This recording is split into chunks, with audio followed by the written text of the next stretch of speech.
अक्सर ऐसा होता है कि हमारे जीवन में प्रतिकूल परिस्थितियां या विपरीत परिस्थितियां या विपत्तियां आती हैं तो हमें लगता है कि ये सब हमारे ध्वंस के लिए आई है।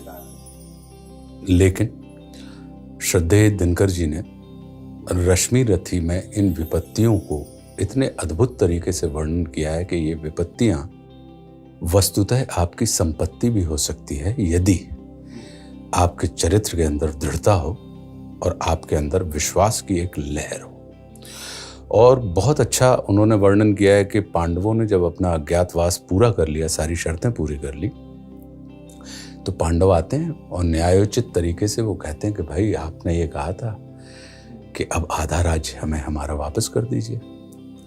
लेकिन उनके आधे राज्य की तमाम पेशकश जो कुछ भी उनकी तरफ से होती है उसको कौरव सिरे से खारिज कर देते हैं और कह देते हैं कि भाई हम आपको नहीं देंगे। लेकिन जो सृजनशील चित्त के लोग होते हैं वो भले ही अपने ऊपर कितनी ही विपत्तियों को झेल लें, उनके मन में ये इच्छा होती है कि अंतिम प्रयास हमें विपत्ति से भले ही हमने झेली हो लेकिन हमारे किसी प्रयास से संसार विपत्ति का भागी ना बने, तो इसके लिए वो शांति की गुहार करते हैं। अब इसमें देखिए अब कितना अद्भुत है कि जो जगत का दाता है वो स्वयं, अगर आप उस जगत के दाता के प्रति पूर्ण निष्ठा पूर्ण प्रेम से भरे हुए हैं तो जगत का दाता जगदीश्वर जो है वो आपके लिए दूत भी बनने के लिए तैयार हो जाता है। और परमात्मा श्री कृष्ण, लीला पुरुषोत्तम श्री कृष्ण पांडवों के दूत बन के जाते हैं। लेकिन उसके पहले की जो पृष्ठभूमि है उसका इतना अद्भुत वर्णन रश्मि रथी में श्रद्धेय दिनकर जी ने किया है कि वो कहते हैं कि हो गया पूर्ण अज्ञातवास, पांडव लौटे वन से साहस। हो गया पूर्ण अज्ञातवास, पांडव लौटे वन से साहस। पावक में कनक सदृश तप कर वीरत्व लिए कुछ और प्रखर, नस नस में तेज प्रवाह लिए कुछ और नया उत्साह लिए। सच है विपत्ति जब आती है कायर को ही दहलाती है। वो विपत्तियों में आप निरंतर, अक्सर विपत्तियां जब आती हैं तो हम और आप जैसे सामान्य लोग क्या होता है कि हम अपने कर्म से विमुख हो जाते हैं, उद्योग से विमुख हो जाते हैं। लेकिन जो शौर्यवान होते हैं या जिनको अपने कृतित्व पर, जिनको अपने पुरुषार्थ पर, अपने व्यक्तित्व के ऊपर पूर्ण भरोसा होता है, वे निरंतर किसी ना किसी किस्म का उद्योग करते रहते हैं अपनी विपत्तियों से छुटकारा प्राप्त करने के लिए। तो वो कहते हैं कि जो आप पड़ता सब सहते हैं, उद्योग निरत नित रहते हैं। शूलों का मूल नसाने को, बड़ खुद विपत्ति पर छाने को। है कौन विघ्न ऐसा जग में, टिक सके वीर नर के मग में। खम ठोक ठेलता है जब नर, पर्वत के जाते पांव उखड़। मानव जब जोर लगाता है पत्थर पानी बन जाता है।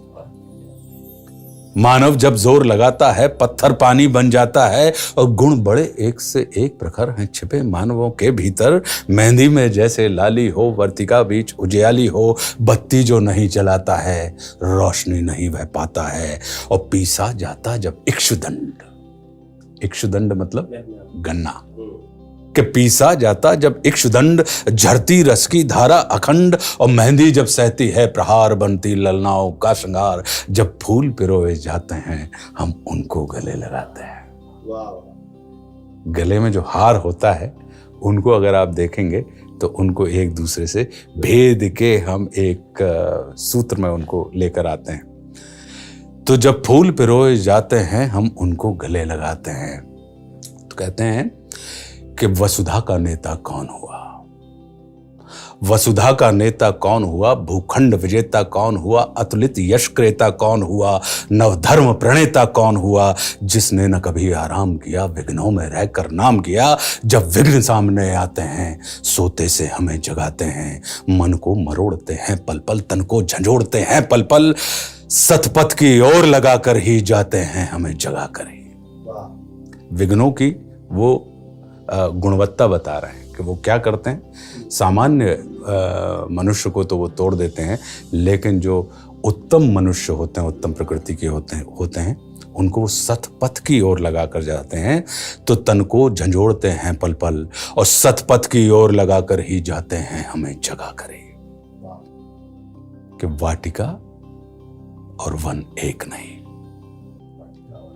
दोनों जगह आप देखेंगे कि वहाँ पे पुष्प होते हैं, पेड़ होते हैं, वृक्ष होते हैं, तमाम चीज़ें होती हैं। वाटिका में भी होती हैं, मतलब गार्डन में, और जंगल में भी होती हैं। तो कह रहे हैं लेकिन वाटिका और वन एक नहीं, आराम और रण एक नहीं। वर्षा अंधड़ आतप अखंड, पौरुष के हैं साधन प्रचंड। और वन में प्रसून तो खिलते हैं, बागों में शाल न मिलते हैं। शाल के जो वृक्ष ऊंचे ऊंचे खड़े रहते हैं कि वन में आपको फूल तो मिल जाएंगे, लेकिन बगीचों में शाल के वृक्ष नहीं मिलेंगे। तो वन में प्रसून तो खिलते हैं, बागों में शाल न मिलते हैं।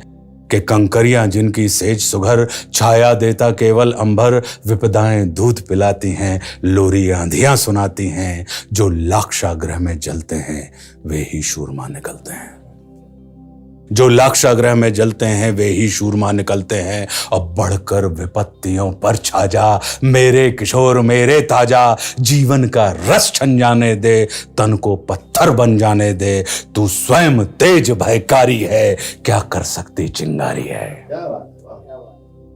और वर्षों तक वन में घूम घूम, बाधा विघ्नों को चूम चूम। सह धूप घाम पानी पत्थर, पांडव आए कुछ और निखर।